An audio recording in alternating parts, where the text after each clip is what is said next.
Ilang beses ko nang tinahi ang bawat hibla ng gintong sinulid na ito. Tinitiyak na ang bawat pagkakataon ay sagisag ng aking debosyon. 10 taon na akong naghihintay, Mariposa. 10 taon na hinubog ng pagtitiis at pag-asa na balang araw ay makikita rin niya ang halaga ng aking pagmamahal. Sa loob ng tahimik na silid, ang tunog ng humuhuning bentilador, ang tanging kasama ko. Maingat kong inilatag ang barong Tagalog na yari sa pinanghusi. Ang bawat disenyo ay pangarap na binuo ko sa gitna ng mga gabing mag-isa ako. Ngayong gabi, ang pagkilala sa kanya bilang Doan Nyan Vicongdong at bilang asawa, ito ang huli kong regalo bago ko subukang hingin ang matagal ko nang pinapangarap, ang magkaroon ng sariling anak. Hawak ko ang telang ramdam, ang bawat hibla ng aking pagsasakripisyo. Pagdating ko sa hotel, ang ingay ng mga tao sa lobby ay tila malayo. Tila isang panaginip na hindi ko nais maranasan. Alam ko ang room number. Binuksan ko ang pinto gamit ang spare key na ibinigay niya sa akin para sa mga emergency, dala ang pag-aakalang nasa loob siya at naghahanda. Ngunit ang unang bumungad sa akin ay ang amoy ng alak at pabangong hindi akin. Nasa kama si Rafael, nakasandal sa headboard, ngunit hindi siya nakatayo. Nakahandusay siya, walang buhay, habang sa tabi niya, nakabalot ng kumot ang isang babaeng nakatalikod, si Zenaida. Ang bawat tibok ng puso ko ay tila tumitigil, ang barong na hawak ko ay unti-unting nalalaglag sa sahig. Walang hiyaw, walang sigaw. Ang sakit ay hindi nanggaling sa labas, kundi sa loob.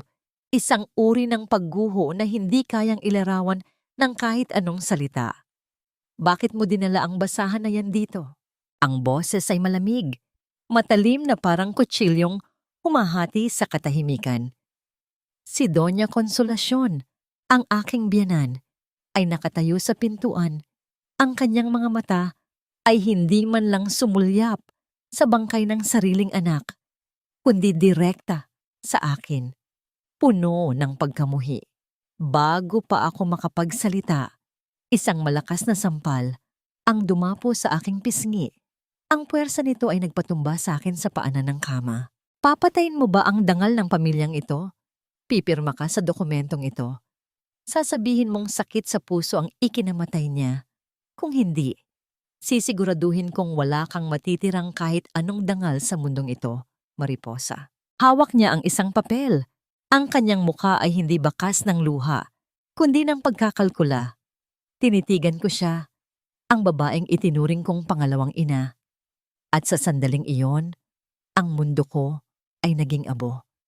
Paano ko naging ganti ang 10 taon ng aking buhay para sa ganitong uri ng kataksilan? Nakatayo ako roon. Ang aking pisngi ay namamanhid, ngunit ang puso ko ay mas namamanhid pa. Hindi ako makahinga. Ang lahat ng aking paghihirap, ang bawat gabi ng pagtitiis, ang bawat pangarap na binuo ko, lahat ay sinampal ng katotohanang hindi ako kailanman naging sapat sa kanila. Bakit ganito? Sa gitna ng lahat ng ito, ang tanging tanong na pilit kumakawala sa aking isipan ay hanggang saan pa ang kaya nilang kunin sa akin bago ako tuluyang maglaho. Ang bawat hakbang ko pabalik sa mansyon ay tila paglalakad sa ibabaw ng nagbabagang uling. Ang bawat sulok ng bahay na ito na dati ay itinuturing kong tahanan ay tila isang hawla na unti-unting sumasakal sa aking paghinga. Pagpasok ko, sinalubong ako ng mabigat na amoy ng insenso. Tila inihahanda na ang bahay para sa isang lamay na puno ng kasinungalingan. Sinalubong ako ni Doña Consolacion sa sala, nakaupo sa kanyang paboritong silya, hawak ang isang rosaryo na parang sandata. Hindi man lang siya tumingin sa akin ng diretsyo, ngunit ang kanyang boses ay puno ng lason. Mariposa, simula ngayon, lahat ng gawain sa bahay na ito ay sayo na. Huwag kang mag-aaksaya ng oras sa pag-iyak. Ang pamilyang ito ang nagligtas sa iyo mula sa putikan ng kahirapan noon. Utang mo ang buhay mo sa amin At ngayon, ang tanging paraan para mabayaran ang utang na yon ay ang panatilihin ang karangalan ng pangalan ng aking anak. Hindi ako nakasagot. Ang bawat salita niya ay tumatagos sa aking kalamnan. Gusto kong sumigaw. Gusto kong sabihin na ang tunay na nagpumutol sa karangalan ng pamilyang ito ay ang kanyang anak. Ngunit ang aking lalamunan ay tila may nakabara na kung anong matigas at mapait. Tumingin ako sa paligid at nakita ko si Zenaida na bumababa sa hagdan. Hawak ang kanyang tiyan ng may pagmamalaki. Ang tingin niya sa akin ay puno ng pangungutya. Isang matalas na paalala na ang lugar ko sa tahanang ito ay wala na. Huwag mong kalimutan ang iyong mga gamot, Mariposa. Dagdag ni Doña Consolacion, ang kanyang mga mata ay nagtagpo sa akin. Sinabi ng doktor na kailangan mo yan para sa iyong kalusugan. Huwag kang pasaway dahil kung hindi mo inaalagaan ang sarili mo, lalo kang magiging walang kwenta sa paningin ng kahit sino. Kinuha ko ang basong tubig at ang gamot na iniabot niya. Sa loob ng 10 taon, ito ang naging bahagi ng aking umaga. Ang paniniwalang ito ay para sa aking kapakanan, para sa aking katawan, para sa pangarap kong maging ina. Ngunit sa bawat paglunok ko, ang aking isipan ay pabalik-balik sa mga nangyari sa hotel. Bakit ba ako nagbulag-bulagan? Bakit ang bawat pagtitiis ko ay ginamit nila para gawin akong bilanggo sa loob ng sarili kong pagsasakripisyo? Habang abala sila sa pag-aayos ng mga dokumento para sa libing, tumungo ako sa kusina. Ang mga kamay ko, na dati ay sanay sa pagtatahi ng mga gintong disenyo, ay ngayon ay puno na ng bahid ng sabon at pagod. Ang bawat pinggan na hinuhugasan ko ay tila sumasalamin sa aking unti-unting pagkadurog. Sa bawat pagpatak ng tubig sa lababo, naririnig ko ang eko ng aking sariling paghihinagpis sa loob ng katahimikan ng gabi. Isang gabi, habang naglilinis ako sa kwarto ni Rafael, natagpuan ko ang kanyang pitaka sa ilalim ng kama. Nang buksan ko ito, nakita ko ang isang resibo mula sa isang klinika na nakapangalan kay Zenaida. May petsang 3 buwan na ang nakakaraan. Ang aking mga daliri ay nanginginig. 3 buwan? Ibig sabihin, bago pa man ang gabing iyon, matagal na silang nagsasama sa likod ng aking talikod. Ang bawat hibla ng aking pagtitimpi ay nagsisimulang mapatid. Ang matagal ko nang itinanim na utang na loob sa pamilyang ito ay unti-unti nang nagiging puot. Habang nakatayo ako sa gitna ng silid, isang anino ang gumalaw sa pintuan. Si Zenaida, nakatayo roon, nakangisi ng mapait. Akala mo ba talaga ay mahal ka niya? Tanong nina niya. Ang boses ay puno ng lason. Isa ka lang namang kasangkapan sa buhay niya, Mariposa. Isang dekorasyon na madaling itapon kapag lumana. Hindi ako kumibo. Tinitigan ko siya, hindi na may takot, kundi may isang bagong pakiramdam na nagsisimulang mag-alab sa aking dibdib. Kung ito ang laro nila, hanggang kailan ko kailangang maging biktima? Ang mga gabi sa loob ng mansyong ito ay nagmistulang walang katapusang dilim. Bawat pagpatak ng ulan sa bubungan ay tila boses ng mga pangarap kong unti-unting nalulunod. Habang ang buong bahay ay abala sa paghahanda para sa 2 linggo ng pagluluksa, ako naman ay patuloy na naglilinis, nagwawalis, at nagtatago ng aking mga luha.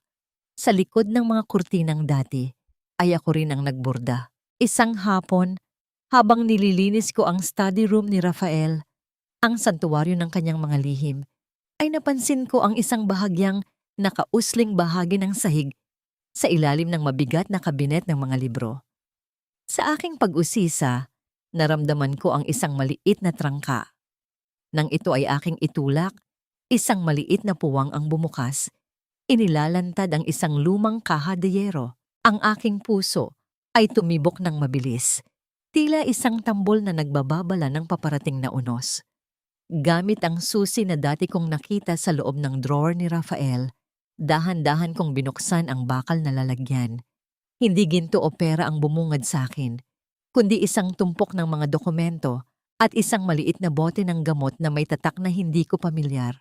Sa ilalim ng mga papel, nakita ko ang aking sariling pangalan. Binuksan ko ang isang ulat medikal. Ang bawat salita ay tila isang palaso na tumama sa aking dibdib.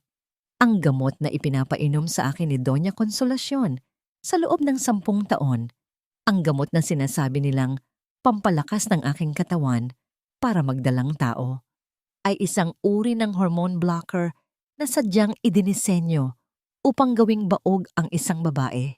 Nanginig ang aking mga kamay, ang bawat pagmamahal na aking ipinakita, ang bawat dasal ko para sa isang anak, ang bawat gabi ng pagsasakripisyo para sa pamilyang ito. Lahat ay naging basihan ng isang malupit na biro. Ginamit nila ang aking pag-asa para sirain ang aking pagkababae. Ang bawat paglunok ko ng gamot na yon ay ang mismong naglayo sa akin sa pangarap na maging ina. Naupo ako sa sahig. Ang lamig ng marmol ay tumatagos sa aking balat. Walang luha. Ang sakit ay naging napakalalim na tila hindi na ito kayang ilabas ng mga mata. Ang pagkaunawa na ang aking asawa at ang kanyang ina ay may kasunduan na sirain ang aking kinabukasan, kapalit ng kanilang kaginhawaan ay nagpabago sa buong pagkatao ko. Ang babaeng mariposa na nagmamahal, nagsasakripisyo at nagtitiis ay unti-unting namatay sa loob ng silid na yon. Narinig ko ang yabag ng mga takong ni Zenaida sa labas ng pintuan. Mabilis kong ibinalik ang mga dokumento at isinara ang kahadiyero. Ang aking mukha ay muling nabalutan ng maskara ng pagpapasailalim, ngunit sa loob, isang apoy ang nagsisimulang magliyab. Hindi na ito ang oras para magluksa. Ito na ang oras para malaman ang katotohanan. Paglabas ko, sinalubong ako ng mapang-aping tingin ni Zenaida. Ano na naman ang ginagawa mo sa loob ng study ni Rafael? Huwag mong subukang kunin ang anumang pagmamay-ari niya. Wala kang karapatan sa kahit ano rito. Tumitig ako sa kanya, hindi na may pakiusap, kundi may talim na hindi ko akalain na kaya kong ipakita. Ang mga bagay na dapat ay akin ay mananatiling akin, Zenaida.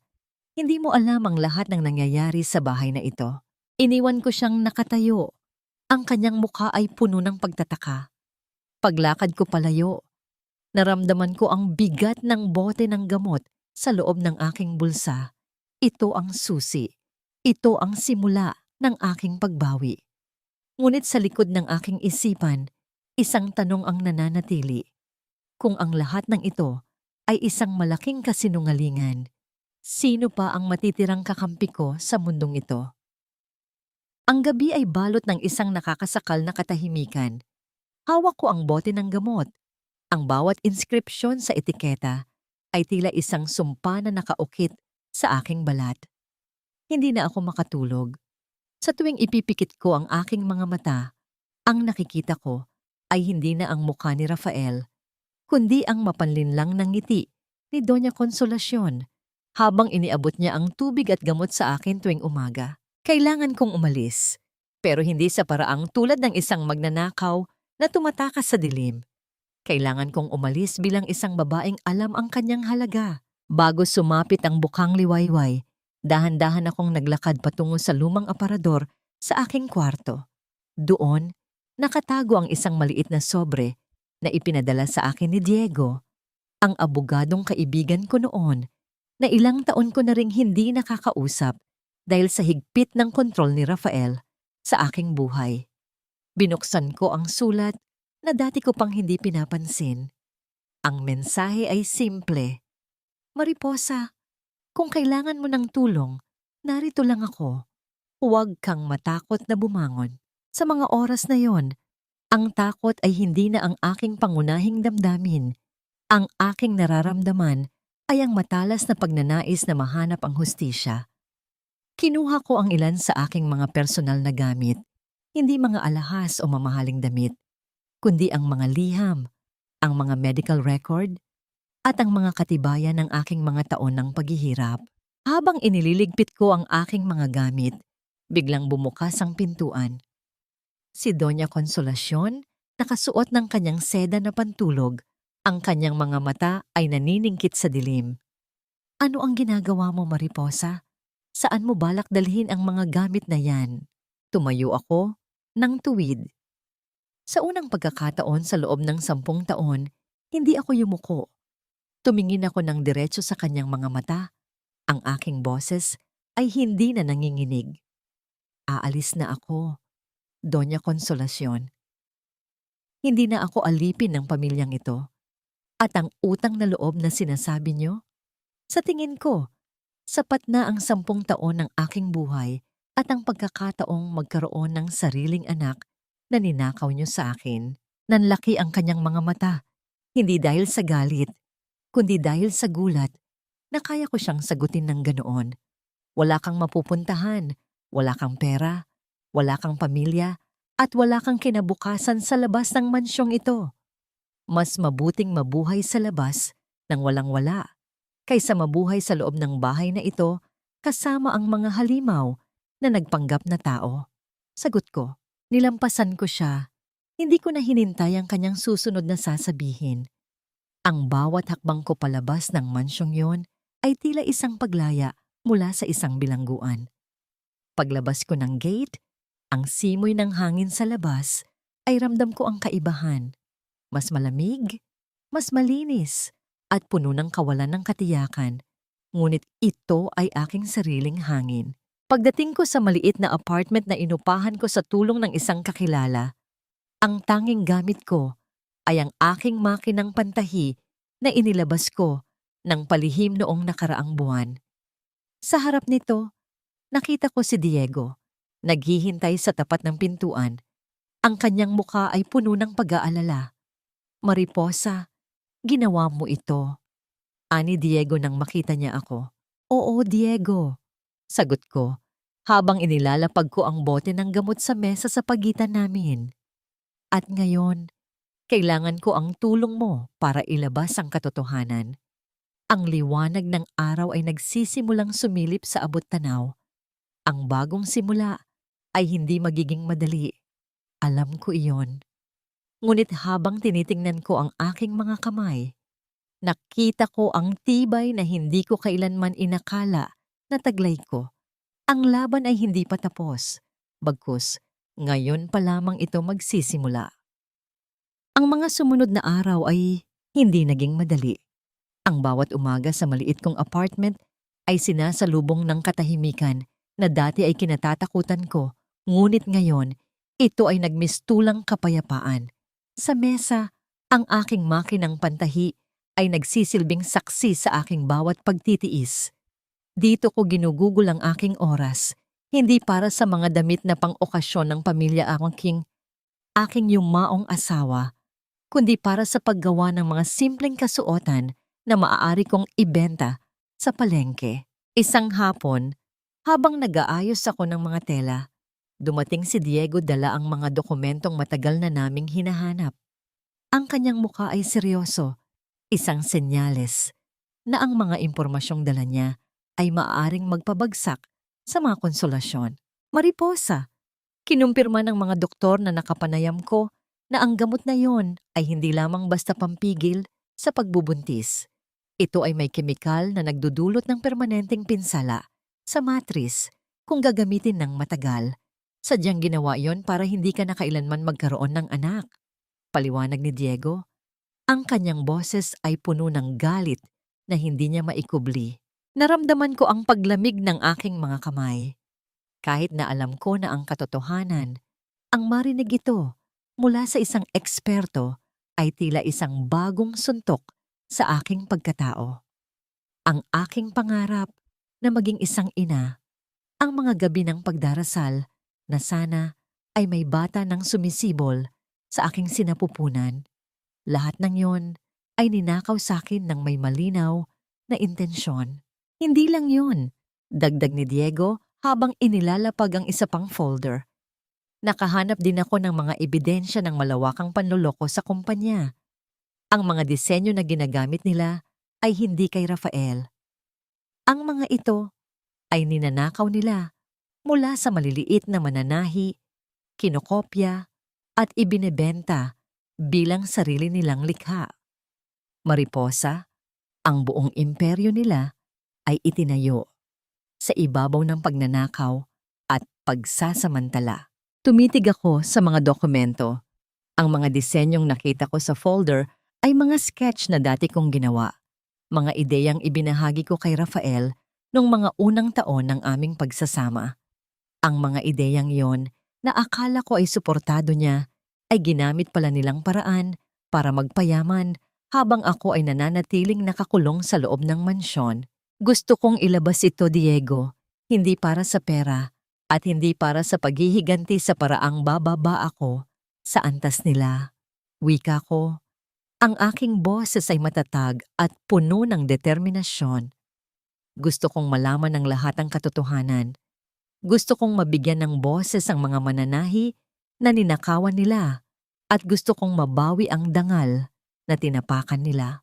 Habang tinitingnan ko ang mga sketch na yon, isang plano ang unti-unting nabuo sa aking isipan. Hindi ako gagamit ng dahas. Gagamitin ko ang kanilang sariling kayabangan laban sa kanila. Ang paparating na taunang pagdiriwang ng kanilang kumpanya ang magiging entablado. Doon, sa harap ng kanilang mga kliyente at ng media, ang lahat ng kanilang itinago ay mabubunyag sa pamamagitan ng mismong mga disenyong kanilang ninakaw. Handa ka na ba, Mariposa? Kapag sinimulan natin ito, wala nang balikan, paalala ni Diego. Tumingin ako sa labas ng bintana sa papalubog na araw. Ang bawat paghihirap na aking naranasan sa nakalipas na 10 taon ay nagkakaroon na ng layunin. Hindi na ako ang babaeng nakayuko at naghihintay ng utos. Handa na ako, Diego. Hindi para sa sarili ko lang, kundi para sa lahat ng babaeng katulad ko na naniwalang ang pagtitiis ay pag-ibig. Ang bawat tahi ng aking makina ay tila nagiging mas mabilis, mas matibay. Ang mga damit na aking ginagawa ay hindi na lamang tela at sinulid. Ang mga ito ay magiging mga saksi sa katotohanang matagal nilang sinubukang ibaon sa limot. Ang laban ay hindi na lamang tungkol sa akin. Ito ay tungkol sa katarungan. Ang bawat araw na lumilipas ay tila isang ritual ng paghahanda para sa isang malaking pagtatanghal. Sa loob ng aking maliit na talyer, ang tunog ng makina ay nagiging himig ng aking pagbawi. Ang mga tela ay hindi na lamang basta materyales. Ang bawat tahi ay isang paalala ng mga taong ninakawan, ng pangarap, ng pamilyang konsolasyon. Mariposa, sigurado ka ba sa disenyong ito? Tanong ni Diego isang gabi habang binabantayan niya ang aking pagtatrabaho. Ang kanyang boses ay may bahid ng pag-aalala, hindi dahil sa panganib, kundi dahil sa bigat ng emosyon na nakapaloob sa bawat damit na aking tinatahi. Tumingin ako sa kanya at ngumiti ng tipid. Ang disenyong ito, Diego, ay hindi lamang para sa fashion show. Ito ay isang mensahe. Ang bawat panggilid ay may nakatagong detalye. Ang mga pangalan ng mga mananahi na ninakawan nila ng disenyo. Nakaborda ng pino sa loob ng mga lining. Habang abala kami sa paghahanda, nakatanggap ako ng balita mula sa aking dati kong kasamahan sa mansyon, si Aling Karing. Siya ang nagsisilbing mata at tainga ko sa loob ng teritoryo ng mga konsolasyon. Mariposa, mag-iingat ka! Babala ni Aling Karing sa telepono. Ang kanyang boses ay pabulong at nanginginig. Naghahanda si Doña Consolacion para sa kanilang Galania Night. Sinabi niya sa media na ipakikilala niya ang bagong koleksyon na pamana raw ni Rafael. Alam nating lahat na ang mga disenyong yon ay gawa mo nung mga nakaraang taon. Ramdam ko ang pagkapit ng aking mga kuko sa tela. Ang kapal ng mukha nila ay walang hangganan. Ninakaw na nga nila ang aking kakayahan, magkaanak. Ninakaw pa nila ang aking pagkakakilanlan bilang isang artist. Hayaan mo silang magpakitang gilas, Caring. Sagot ko ng mahinahon. Ang mga disenyong ilalabas nila ay ang magiging susi ng kanilang sariling pagkawasak. Sa mga gabing iyon, Hindi ako nakatulog. Sa halip, inisa-isa ko ang mga dokumentong inihanda ni Diego. Nakipag-ugnayan kami sa isang kilalang mamamahayag na matagal nang naghahanap ng anggulo para ilantad ang korupsyon sa industriya ng pananamit. Ang bawat piraso ng puzzle ay dahan-dahang nabubuo.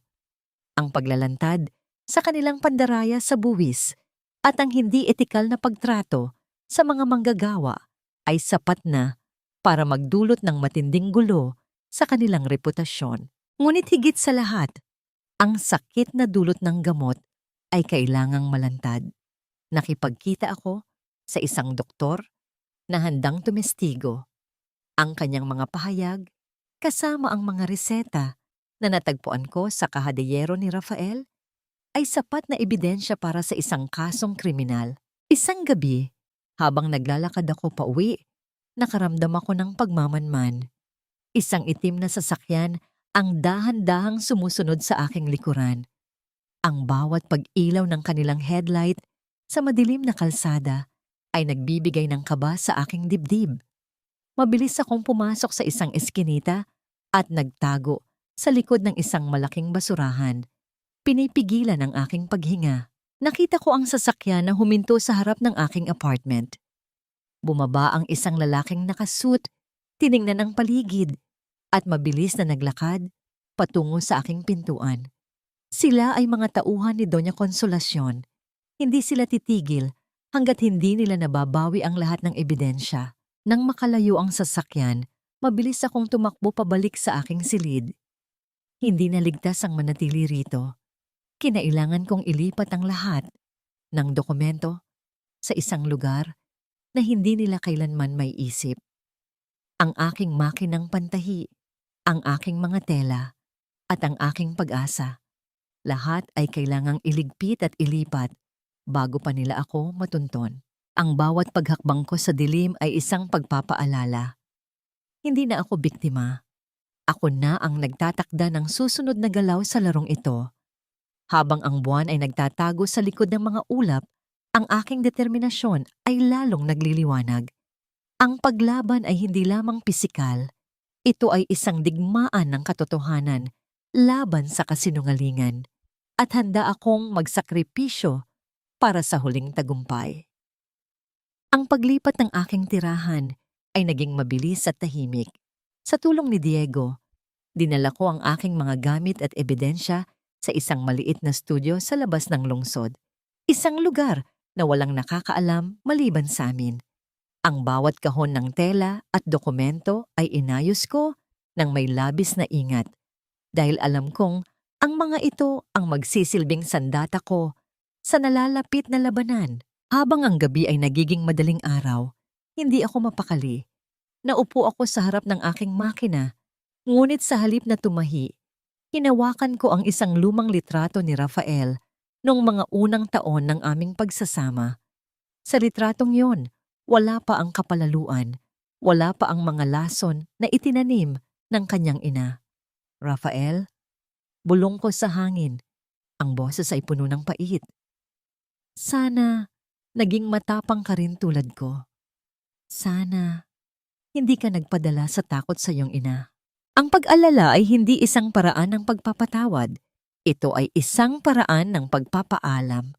Sa bawat alaala na aking binibitawan, nararamdaman ko ang paggaan ng aking kalooban. Ang sakit na matagal na nakabaon sa aking dibdib ay unti-unting napapalitan ng isang malinaw na layunin. Ang hustisya. Kinabukasan, isang hindi inaasahang bisita ang dumating sa studio. Si Aling Karing, na hinihingal at bakas ang takot sa kanyang mukha. Mariposa, kailangan mong mag-ingat. Bungad niya habang pilit na humihinga. Narinig ko si Doña Consolacion na nakikipag-usap sa telepono.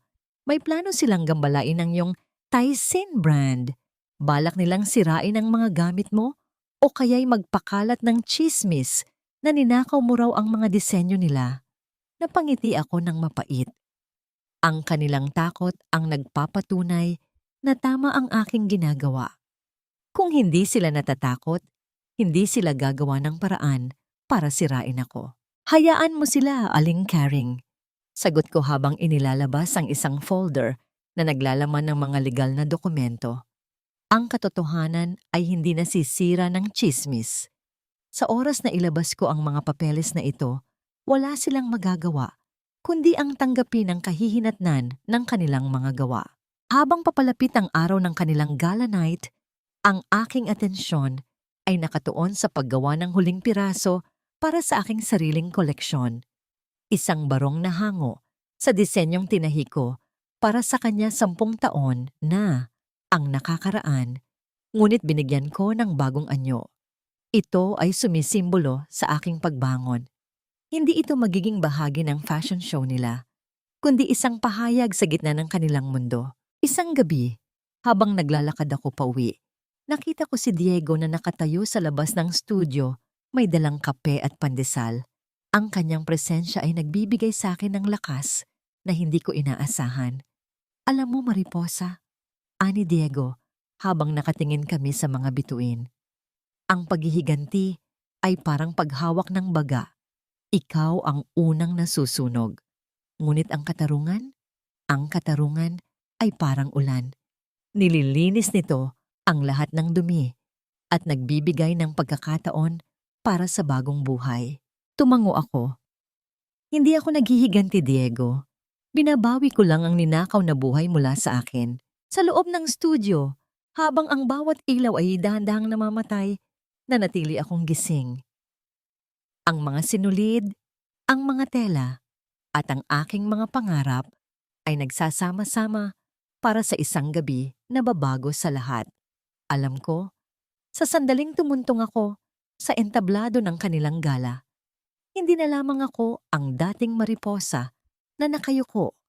Ako na ang bagong Mariposa, ang babaeng hindi na kailanman magpapasailalim sa kahit kaninong kapangyarihan. Ang araw ng gala night ay sumapit na may kasamang mabigat na hangin at pangamba. Ang lungsod ay tila naghahanda para sa isang malaking unos. At sa gitna nito, ang aking puso ay nananatiling kalmado. Isang katahimikang pilit kong inaalagaan sa kabila ng gulo. Suot ko ang sarili kong gawa. Isang simpleng terno na may bordang kamay, isang disenyong sumasalamin sa aking pagkatao. Matatag, elegante, ngunit may nakatagong hapdi. Habang tinitingnan ko ang aking sarili sa salamin, hindi ko na nakikita ang babaeng laging nagtatago sa anino ng kanyang asawa. Ang babaeng nakatingin sa akin ngayon ay may mga matang naglalabas ng apoy na matagal na niyang kinimkim. Handa ka na ba? Tanong ni Diego habang ibinibigay ang envelope na naglalaman ng mga ebidensyang legal. Ang media ay nasa labas na. Ang lahat ng mga personalidad na inimbitahan ng mga konsolasyon ay naghihintay na sa loob. Tumango ako ng dahan-dahan. Ito na ang pagkakataon, Diego. Hindi para manakit, kundi para magmulat. Pagdating namin sa hotel, ang ingay ng mga kamera at ang kislap ng mga flash ay sumalubong sa amin. Ang mga tao ay nagbubulungan habang papasok kami. Nakita ko si Doña Consolacion sa gitna ng bulwagan. Nakasuot ng kanyang mamahaling alahas. Ang mukha ay puno ng pagkukunwaring aristokrata. Sa tabi niya ay si Zenaida. Ang tiyan ay halatang-halata. Nagpapakitang gilas sa lahat. Nang mapansin nila ang aking presensya, ang kanilang mga ngiti ay unti-unting napalitan ng pait at takot. Ang mga tao sa paligid ay tumahimik, hinihintay ang magiging eksena. Anong ginagawa mo rito, Mariposa? Sigaw ni Doña Consolacion. Ang boses niya ay nanginginig sa galit. Wala kang lugar dito. Isa kang hangal na mananahi na walang utang na loob. Lumapit ako sa gitna ng entablado. Hindi nagpapaapekto sa kanyang sigaw. Kinuha ko ang mikropono mula sa nakagulat na host. Salamat sa inyong pagdalo. Simula ko. Ang boses ko ay kalmado at malinaw. Umaalingaw-ngaw sa buong bulwagan. Ngayong gabi, hindi lamang fashion ang ating ipagdiriwang. Ipagdiriwang natin ang katotohanan. Naramdaman ko ang paglamig ng hangin sa paligid. Nakita ko si Zenaida na pilit na umaatras habang ang mga tauhan ng security ay hindi alam kung susugod ba o hindi dahil sa dami ng mga saksi at reporter. Sinasabi ninyong ang koleksyong ipapakita ninyo ngayon ay pamana ng aking yumaong asawa. Patuloy ko habang itinaas ko ang envelope. Ngunit ang lahat ng disenyong iyon ay ninakaw. At higit sa lahat, ang pamilyang nagpapakitang gilas sa inyong harapan ay ang pamilyang gumamit ng lason para sirain ang aking pagkababae at nakawin ang aking hinaharap. Ang bulwagan ay napuno ng bulungan. Ang mga flash ng camera ay mas lalong bumilis. Doña Consolacion, sa kanyang kawalan ng pag-asa, ay sumugod patungo sa akin. Ngunit pinigilan siya ni Diego. "Huwag kang magmatapang, Mariposa. Sisirain kita." Pagbabanta niya, ang kanyang mukha ay namumula na sa galit. "Huli na ang lahat, Doña Consolacion." Sagot ko nang nakatingin sa kanyang mga mata. Ang hustisya ay hindi na natutulog. Sa isang iglap, pumasok ang ilang mga pulis sa bulwagan, bitbit ang mga warrant para sa pandaraya at paglabag sa batas medikal. Ang buong paligid ay naging magulo. Nakita ko si Zenaida na muntik nang matumba sa kanyang pagtakbo, habang si Doña Consolacion ay tila isang puno na unti-unting natutumba sa gitna ng bagyo. Hindi ako lumaban, hindi ako sumigaw. Nanatili akong nakatayo sa gitna ng lahat. Ang aking ulo ay nakataas.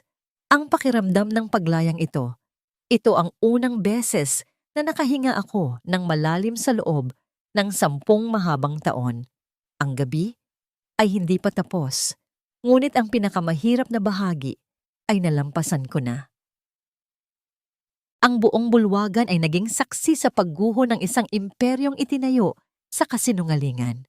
Ang mga flash ng camera ay tila mga kidlat na bumibitaw sa gitna ng unos, nagbibigay liwanag sa bawat bahid ng pagkakasalang matagal nang itinatago. Ang mga pulis ay hindi nag-atubiling lapitan si Doña Consolacion. Ang bawat pagkalabit ng posas sa kanyang mga pulso ay naging hudyat ng pagwawakas ng kanyang paghahari. Nakita ko si Zenaida na nakaluhod sa sahig. Ang kanyang pag-iyak ay hindi na dahil sa pagsisisi, kundi dahil sa pagkawala ng yaman at proteksyong matagal niyang inasahan. Wala nang natirang bakas ng pagmamalaki. Ang kanyang mga pekeng luha ay tila walang saysay sa harap ng mga taong dati niyang hinahamak. Habang inilalabas sila ng mga awtoridad, ang mga bisita ay nakatingin sa akin. Hindi na may pagkutya, kundi may pagkamangha. Ang Mariposa na kilala nila bilang isang tahimik na asawa ay naglaho. Sa harap nila ay ang babaeng bumawi sa sarili niyang dangal. "Mariposa," tawag ni Diego. Ang kanyang boses ay puno ng paghanga habang lumalapit siya sa akin. "Ginawa mo. Ang katotohanan ay malaya na." Hindi ako nakasagot agad. Ang aking mga tuhod ay nanginig. Hindi dahil sa takot, kundi dahil sa bigat ng emosyong matagal kong kinimkim. Ang lahat ng paghihirap, ang bawat araw na ginugol ko sa paggawa ng mga barong para sa taong nagtaksil sa akin, ang bawat gamot na pilit na ipinainom sa akin, lahat ng yon ay nagmistulang mga piyesa ng isang puzzle na ngayon ay nabuo na. "Hindi pa ito ang katapusan, Diego," sagot ko habang pinapanood ko ang paglabas nila ng gusali. "Ito ay simula pa lamang ng aking paghilom." Paglabas namin ng hotel, sinalubong kami ng malamig na hangin ng gabi. Ang lungsod ay tila nagbago ang anyo sa aking mga mata. Hindi na ito ang lugar ng aking pagkakakulong, kundi isang malawak na espasyo ng mga oportunidad. Ang mga mamamahayag ay nag-abang sa labas. Bawat isa ay gustong marinig ang aking kwento. Ngunit sa pagkakataong ito, hindi ko na kailangang magpaliwanag sa sinuman. Ang mga dokumento at ang hustisya na ang magsasabi ng lahat. Kinabukasan, ang mga balita ay puno ng iskandalo ng mga Konsolasyon. Ang kanilang mga pangalan ay nakasulat sa bawat pahina ng dyaryo. Ang kanilang mga mukha ay nakapaskil sa bawat screen. Ang kanilang reputasyon ay tuluyang naging abo. Sa aking maliit na studio, kinuha ko ang aking mga tela at ang aking makina. Nagpasya akong simulan ng isang bagong proyekto, hindi na isang tatak ng paghihiganti, kundi isang tatak ng pag-asa. Ang Taisin ay hindi na lamang isang pangalan. Ito ay naging simbolo ng bawat babaeng nakawala sa gapos ng bawal na relasyon at malupit na tradisyon. Dinalaw ako ni Aling Karing. Ang kanyang mga mata ay puno ng tuwa habang nakatingin sa aking mga gawa. Mariposa, ang ganda ng iyong mga disenyo. Tila may ibang buhay ang bawat tahi. Ngumiti ako. Ito ang buhay na matagal na nakatago sa akin, Aling Karing. Ngayon, malaya na itong nakakahinga. Habang ang araw ay sumisikat sa aking bintana, kinuha ko ang isang piraso ng puting seda. Hindi ito para sa sinuman, kundi para sa aking sarili. Sa bawat pagtapak ko sa pedal ng aking makina, naramdaman ko ang kagaanan. Ang bawat pagtahi ko ay hindi na isang pagsasakripisyo, kundi isang pagdiriwang ng aking pagkatao. Ang bawat sugat ng nakaraan ay naghilom na, at ang bawat sinulid ay nagbubuklod sa isang bukas na puno ng liwanag. Ang pagbangon mula sa pagkakalugmok ay hindi nangangahulugan na biglang magiging madali ang lahat. Ang mga sumunod na linggo ay naging panahon ng paglilinis sa mga naiwang dumi ng nakaraan. Sa bawat pagdinig sa korte, ang bawat detalye ng aking pagdurusa ay inilalatag sa harap ng hukom. Isang muling pagbuhay sa mga alaala na gusto ko na sanang ibaon sa limot. Ngunit sa bawat pagkakataon na nakikita ko si Doña Consolacion na nakasuot ng damit ng bilanggo, ang bawat hapdi sa aking puso ay unti-unting napapalitan ng isang kakaibang kapayapaan. Hindi na siya ang makapangyarihang reyna ng mansyon. Siya na lamang ay isang matandang babaeng kinain ng sarili niyang kasakiman. Isang hapon, habang naglalakad ako sa parke malapit sa aming studio, napansin ko ang isang grupo ng mga kababaihan na nakaupo sa ilalim ng puno, abala sa pag-uusap at pagtatahi. Sila ay mga manggagawang dati ring biktima ng mga konsolasyon, mga taong dati ay nawalan ng pag-asa. Mariposa, tawag nila nang makita ako. Ang kanilang mga mukha ay puno ng pasasalamat. Salamat sa paglabas mo ng katotohanan, wika ng isa sa kanila. Dahil sa ginawa mo, nabigyan kami ng lakas na magsalita. Hindi na kami natatakot. Sa sandaling iyon, napagtanto ko na ang aking laban ay hindi lang tungkol sa akin. Ang aking pagtayo ay nagsilbing liwanag para sa iba. Ang aking Taisin brand ay hindi na lamang isang negosyo. Ito ay naging isang komunidad. Binuksan ko ang pinto ng aking studio para sa kanila. Itinuturo sa kanila ang sining ng pagtatahi. Hindi bilang isang paraan ng pagpapaalipin, kundi bilang isang sining ng pagbuo ng sariling kinabukasan. Si Diego ay nananatiling matatag sa aking tabi. Hindi siya nanghihimasok sa aking proseso ng paghilom, ngunit lagi siyang nariyan upang umalalay. Isang gabi, habang nag-aayos kami ng mga order para sa darating na buwan, tumigil siya at tumingin sa akin. Mariposa, nagbago ka na. Simula niya, ang boses ay puno ng paghanga. Ang mariposa na nakilala ko noon ay laging nakatingin sa lupa. Ang mariposa ngayon, kahit saan tumingin, ay nakikita ang langit. Ngumiti ako. Ang mariposa noon ay nakakulong sa pangarap ng ibang tao, Diego. Ang mariposa ngayon ay abala sa pagbuo ng sarili niyang pangarap. Ngunit sa kabila ng lahat, may isang bahagi ng aking puso na nananatiling naghahanap ng katarungan sa aking sariling katawan. Ang aking kakayahang magkaanak ay hindi na maibabalik. Iyon ang pinakamalupit na peklat na iniwan ni Rafael at ng kanyang ina. Minsan, sa gitna ng gabi, ang pag-iisa ay nagiging isang malungkot na awit. Isang gabi, habang nakatitig ako sa isang maliit na saplot ng sanggol na aking tinatahi bilang donasyon sa isang ampunan, pumasok si Diego. Hindi siya nagsalita, naupo lang siya sa tabi ko. Alam niya ang bigat ng aking nararamdaman nang hindi ko kinakailangang magpaliwanag. Hindi lahat ng pagiging ina ay nangangailangan ng dugo. Ani Diego, ang boses ay malambot. Minsan, ang pagiging ina ay ang pag-aalaga sa mga pangarap ng iba, ang pagprotekta sa mga taong nangangailangan ng liwanag. Mariposa, marami kang anak sa paraang hindi mo inaasahan. Ang mga babaeng binigyan mo ng bagong buhay. Ang mga salitang iyon ay tila isang balsamo sa aking sugatang kalooban. Tama siya. Ang aking pagkababae ay hindi nabawasan ng aking kawalan ng kakayahang magkaanak. Ang aking lakas, ang aking sining, at ang aking kakayahang magpatawad ay ang mga tunay na patunay ng aking pagiging ganap na tao. Habang tumitingin ako sa labas, ang mga bituin ay tila nagkikislapan, sumasabay sa pintig ng aking puso na ngayon ay payapa na. Ang nakaraan ay hindi na isang tanikala. Ito ay isa na lamang na aral na aking dinala patungo sa aking hinaharap. Ang paglipas ng panahon ay tila isang marahang agos ng ilog na unti-unting nagpapahilom sa mga sugat ng nakaraan. Sa bawat araw na dumarating, ang aking studio ay hindi na lamang isang lugar ng pagtatrabaho. Ito ay naging tahanan ng mga kwento, ng mga tawanan, at ng mga pangarap na muling isinisilang.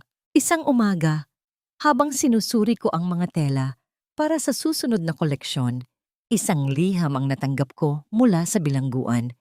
Hindi ito galing kay Doña Consolacion, kundi mula sa isang dating kasambahay na tumestigo laban sa kanya. Ang liham ay puno ng pagsisisi at paghingi ng tawad sa lahat ng beses na pinilit niya akong saktan dahil sa utos ng kanyang amo, Mariposa. Basa ko sa boses na halos pabulong. Alam ko na hindi sapat ang paumanhin para mabura ang sakit na idinulot namin, ngunit gusto ko lang malaman mo na dahil sa iyong tapang, natutunan ko ring tumayo para sa aking sarili. Napaluha ako. Hindi dahil sa galit, kundi dahil sa pagkaunawa na ang hustisya ay hindi lamang ang pagpaparusa sa mga nagkasala. Ito rin ay ang pagbibigay ng pagkakataon sa iba na magbago.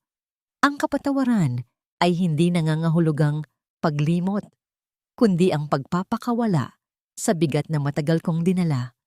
Sumulat ako ng maikling tugon, hindi para makipagkaibigan, kundi para sabihing pinapalaya ko na ang aking sarili mula sa galit na matagal ko ring kinimkim. Nang araw na yon, inimbitahan ako ni Diego sa isang hapunan.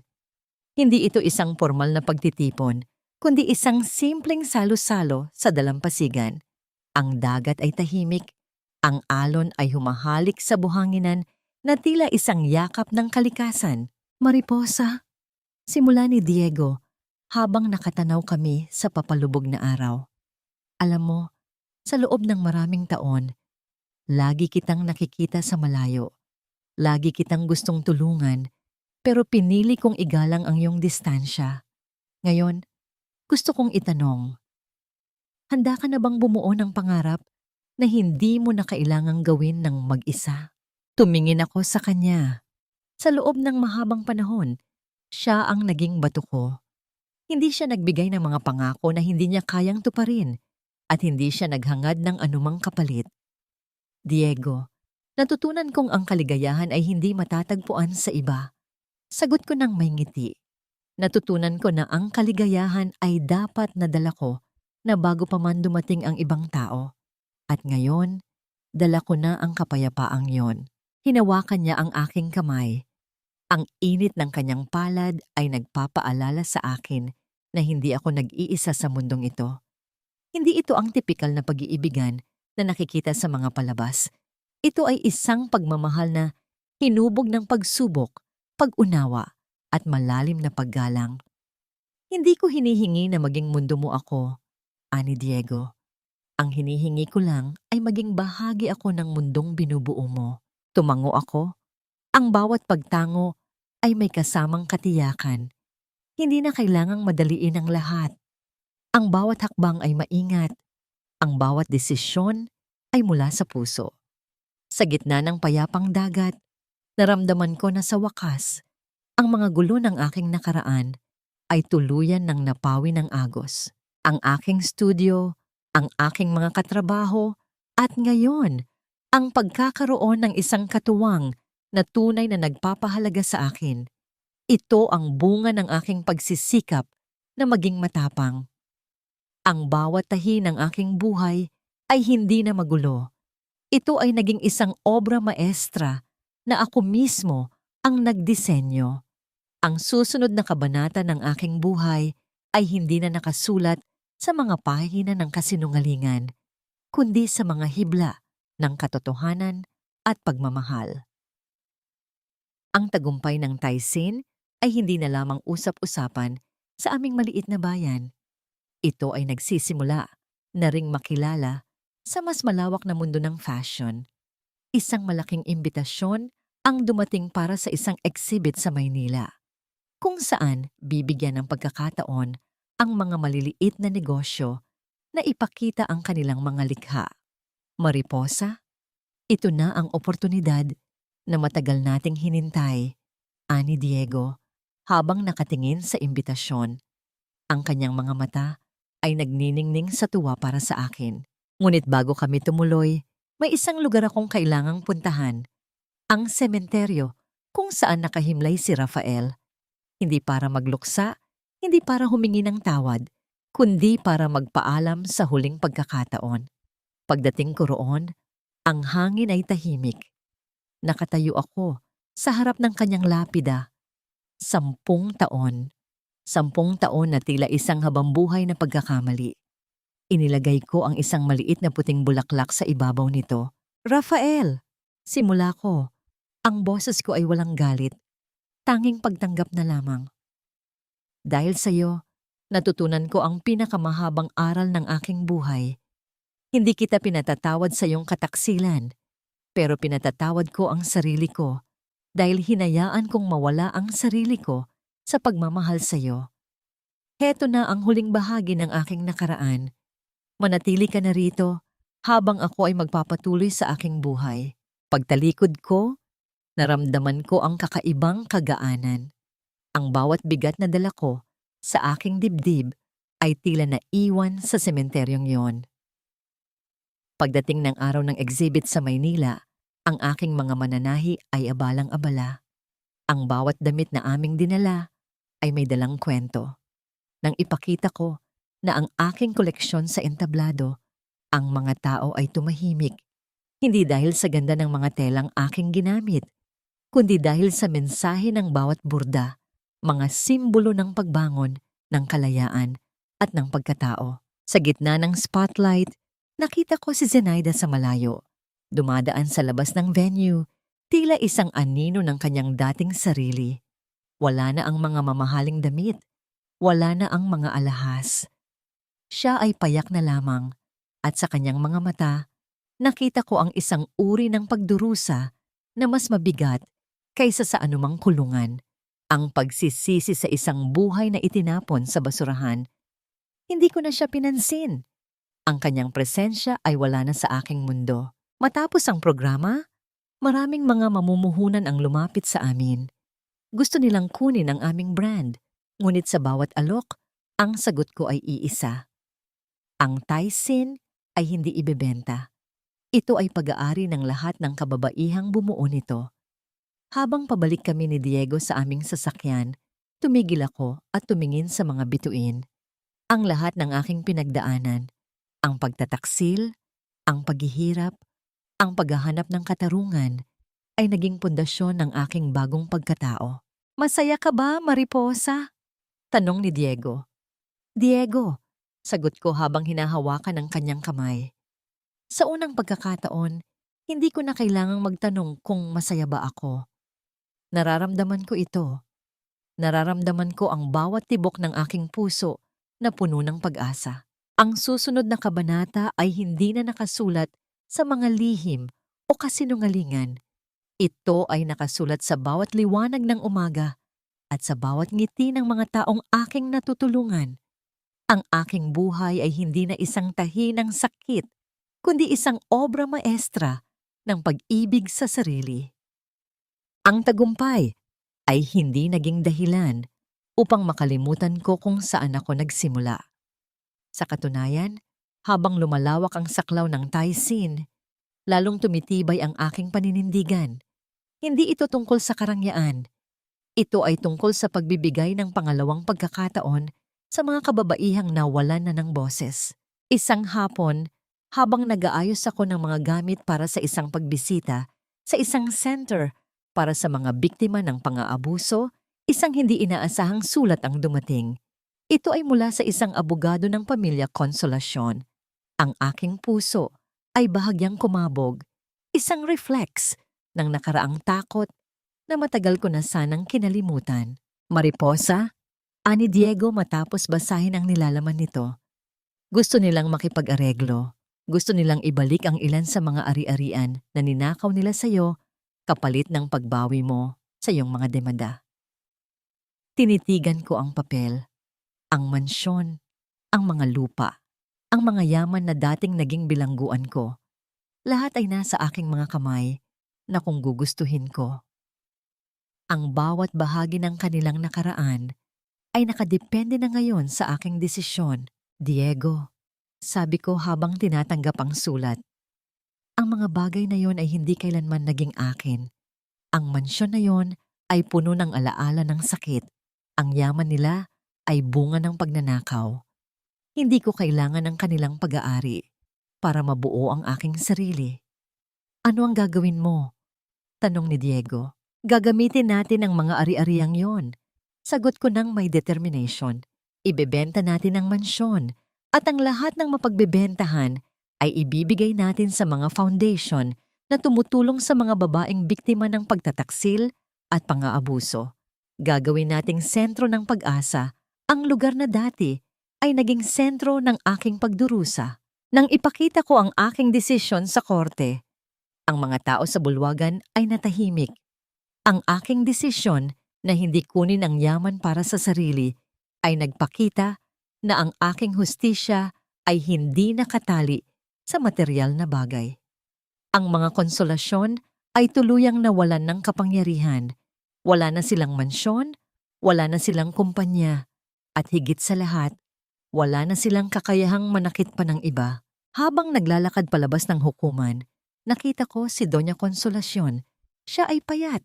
Ang kanyang mga mata ay walang ningning. Hindi na siya ang babaeng kinatatakutan ko. Siya na lamang ay isang anino ng nakaraan.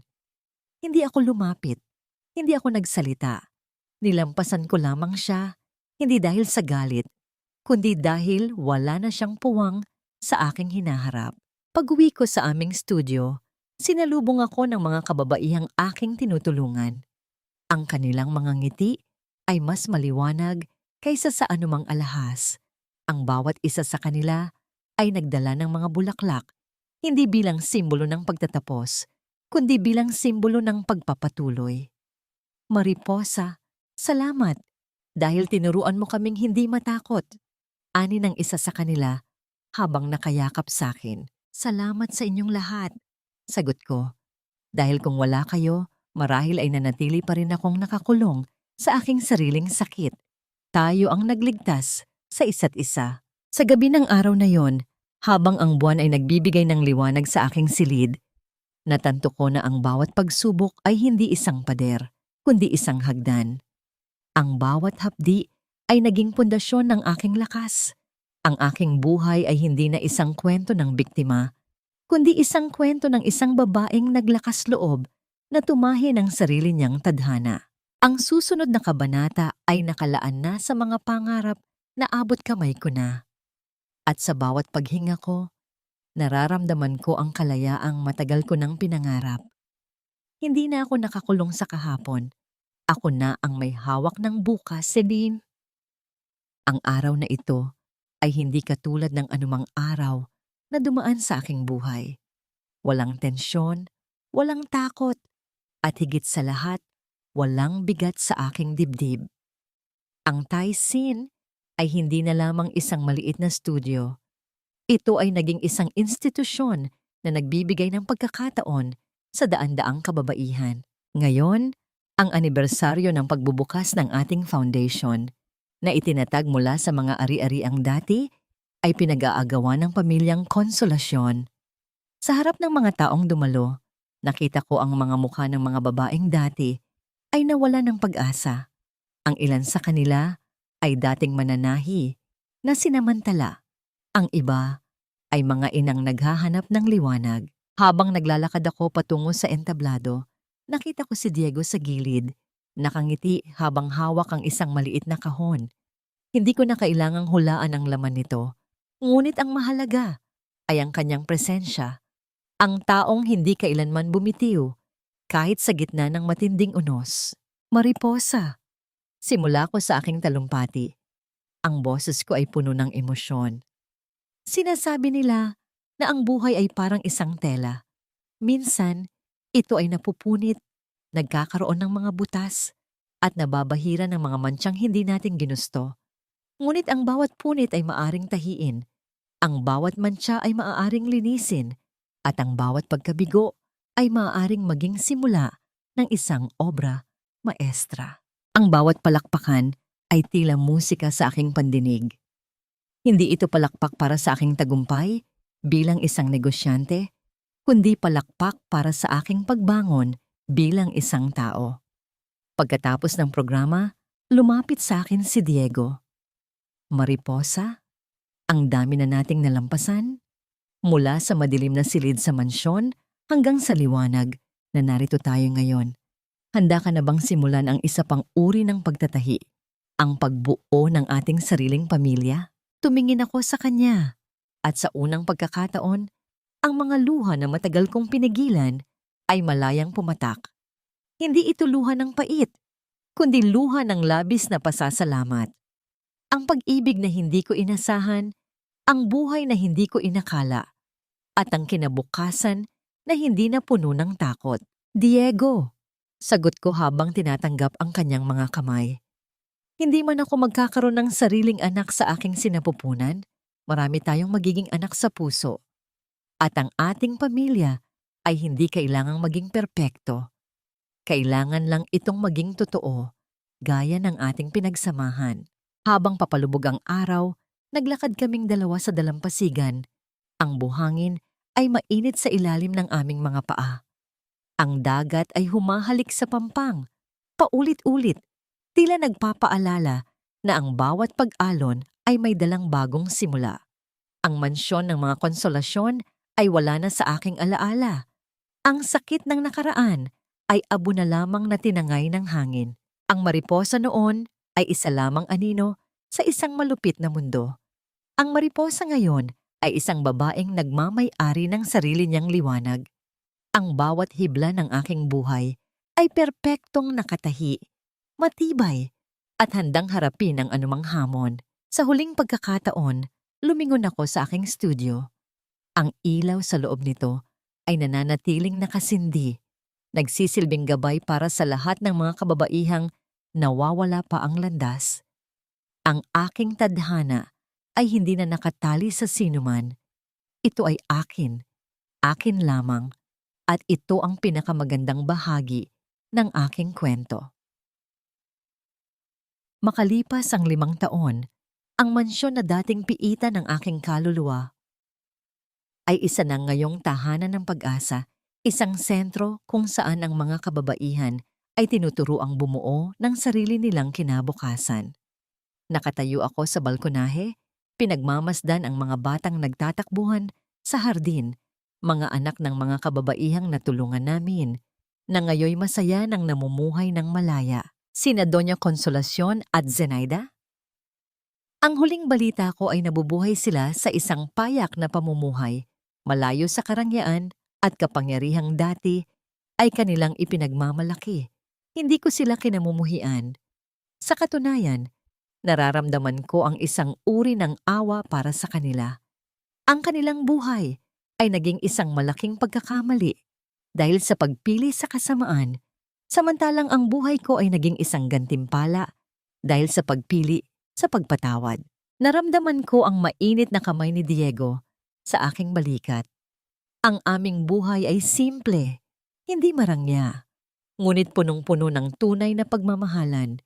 Hindi man kami biniyayaan ng anak mula sa aming sariling dugo, ang aming bahay ay hindi kailanman naging tahimik. Tuwing katapusan ng linggo, puno ang aming hapagkainan ng mga taong itinuturing na naming pamilya. Napatingin ako sa aking mga kamay. Wala na ang mga paltos mula sa pagtatrabaho, nang walang pasasalamat. Ang mga ito ay kamay na ngayon ng isang babaeng marunong ng magpahalaga sa sarili. Ang huling hibla ng sinulid ay naitali na, at ang bawat tahi ay nagpapatunay na ang paglayang hinahanap ko ay hindi pala matatagpuan sa paghihiganti, kundi sa mismong kakayahan nating bumuo ng bagong pattern sa gitna ng mga punit na tela ng ating nakaraan. Mga mahal kong tagapakinig, maraming salamat sa pananatili ninyo sa aking tabi. Hanggang sa huling yugto ng paglalakbay na ito, hindi naging madali ang bawat hakbang, lalo na noong mga gabing nakita ko si Mariposa na nag-iisa sa loob ng malamig na mansyon, pilit na iniintindi kung bakit kailangan niyang pagbayaran ang kasalanang hindi naman sa kanya. Ang mga eksenang yon ay hango sa mga totoong hibik na naririnig natin sa bawat sulok ng ating paligid. Mga boses na madalas ay nababaliwala, ngunit puno ng lalim at katotohanan na karapat-dapat nating pagnilayan. Sa gitna ng ating paglalakbay, nais kong itanong sa inyo, kung kayo ang nasa kalagayan ni Mariposa, kakayanin niyo bang bitiwan ang lahat ng yaman at karangalan kapalit ng isang tahimik at payapang buhay, o hahayaan ninyong lamunin kayo ng pagnanais na makaganti? Saan kayo ngayon habang nakikinig sa kwentong ito? Siguro ay nagtitiklop kayo ng damit, nagluluto para sa hapunan, o marahil ay nagpapahinga matapos ang isang mahabang araw ng trabaho. Nais kong malaman ang inyong saloobin. Ibahagi ninyo ang inyong kwento, ang inyong mga karanasan, dahil sa espasyong ito, ang bawat boses ay may halaga at ang bawat puso ay handang makinig. Huwag kalimutang i-like at i-share ang video na ito kung ito ay nagbigay ng liwanag sa inyong puso. Naway ang bawat araw ninyo ay maging kasing tibay ng isang telang hindi madaling mapunit ng anumang bagyo. Magpatuloy kayong maging matapang, maging totoo, at higit sa lahat, manatili kayong malaya sa paghabi ng inyong sariling tadhana. Tua de Truyen, ang huling tahi ng kalayaan Louis. Tất cả các nhân vật và tình huống trong truyện đều là hư cấu, được sáng tạo nhằm mục đích giải trí và truyền tải thông điệp tích cực. Bản quyền câu chuyện thuộc về kênh Aninon Tadana.